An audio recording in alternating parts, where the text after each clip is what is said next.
ওম সাইরাম বন্ধুরা, আমি সাই Susmita astro tarot আজ থেকে শুরু করছি আমার ব্যাচ ফ্লাওয়ার থেরাপি বা বাক ফ্লাওয়ার থেরাপির একটি সিরিজ।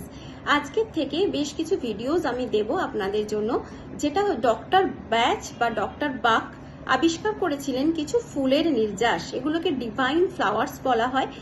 এই ডিভাইন ফ্লাওয়ার্সগুলোর নির্যাসের মাধ্যমে এবং এই ডিভাইন ফ্লাওয়ার্সের নাম চ্যান্টিং করে আমরা নিজেদের লাইফের বিভিন্ন সমস্যার সমাধান করতে পারি।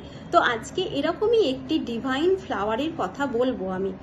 এই যে ডিভাইন ফ্লাওয়ারগুলি রয়েছে এগুলোকে বাক ফ্লাওয়ার বা ব্যাচ ফ্লাওয়ার বলা হয়। আজকে যে ফ্লাওয়ারটির কথা বলবো সেই ফ্লাওয়ারটি হচ্ছে চেরি প্লাম। চেরি প্লামটি কিভাবে কিসের জন্য ইউজ করতে পারি?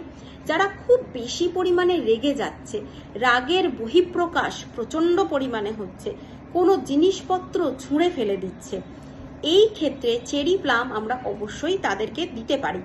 ফুলের নির্যাস এগুলো কিনতেও পাওয়া যায়, খাওয়াও যায়। থেরাপি, এটা কোনো মেডিসিন নয়, এটা কিন্তু থেরাপি। ব্যাচ ফ্লাওয়ার বা বাক ফ্লাওয়ার থেরাপি বলা হয় এই কারণে। তো এটা আমরা মেডিসিন হিসাবে খেতেও থেরাপি হিসাবে এটাকে আমরা খেতেও পারি। এছাড়াও এটা কিন্তু আমরা চ্যান্টিং এর মাধ্যমেও আমাদের লাইফে উপকার পেতে পারি।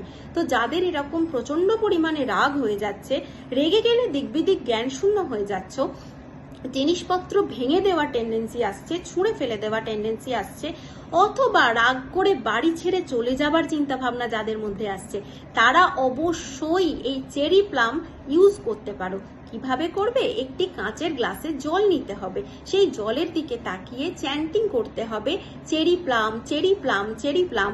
এইভাবে 51 বার 51 টাইমস চ্যান্টিং করে জলের মধ্যে ফুঁ দিয়ে জলটি খেয়ে নিতে হবে।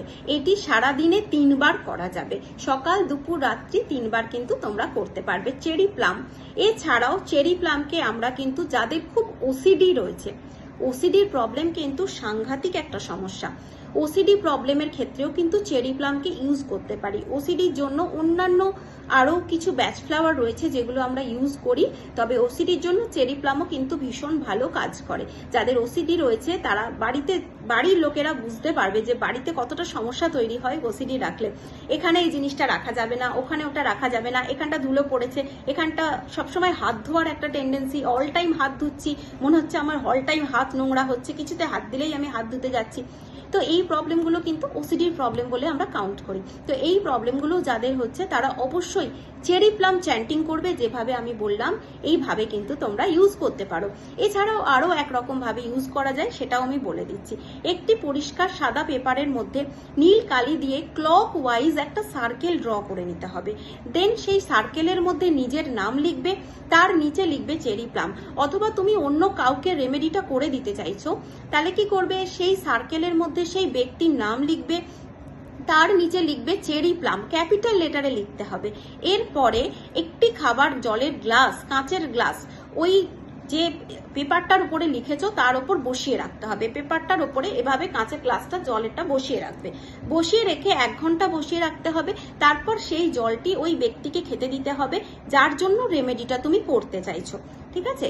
এইভাবেও তোমরা কিন্তু ইউজ করতে পারো চেরি প্লাম। এইভাবেই আমি বিভিন্ন ব্যাচ ফ্লাওয়ার থেরাপির রেমেডির ভিডিও নিয়ে চলে আসবো। ভিডিওটি তোমরা প্লিজ একটু লাইক করো, শেয়ার করো, ফলো করে দিও। Thank you for watching. ওম সাইরাম।